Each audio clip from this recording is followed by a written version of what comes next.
Jeremiah 13. This is what the Lord said to me. Go and buy yourself a linen undergarment and put it on, but do not put it in water. So I bought underwear as the Lord instructed me and put it on.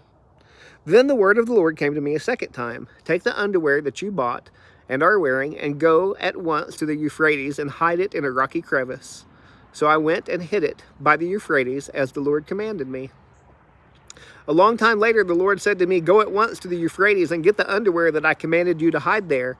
So I went to the Euphrates and dug up the underwear and got it from the place where I had hidden it. But it was ruined, of no use at all. Then the word of the Lord came to me. This is what the Lord says.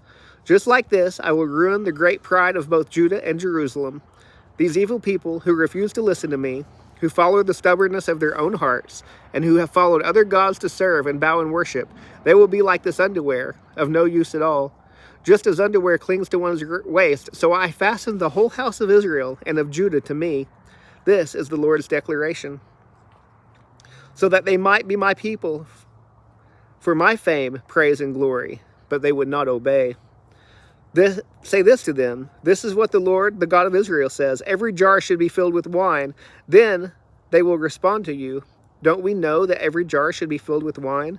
And you will say to them, this is what the Lord says.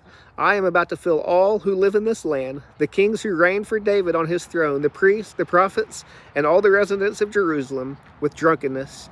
I will smash them against each other, fathers and sons alike. This is the Lord's declaration.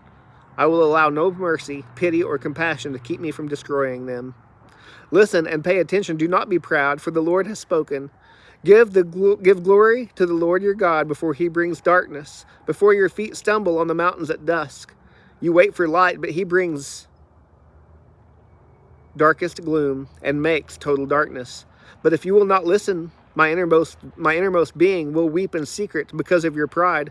My eyes will overflow with tears, for the Lord's flock has been taken captive. Say to the king and the queen mother, take a humble seat, for your glorious crowns have fallen from your heads. The cities of the Negev are under siege. No one can help them. All of Judah has been taken into exile, taken completely into exile. Look up and see those coming from the north. Where is the flock entrusted to you, the sheep that were your pride?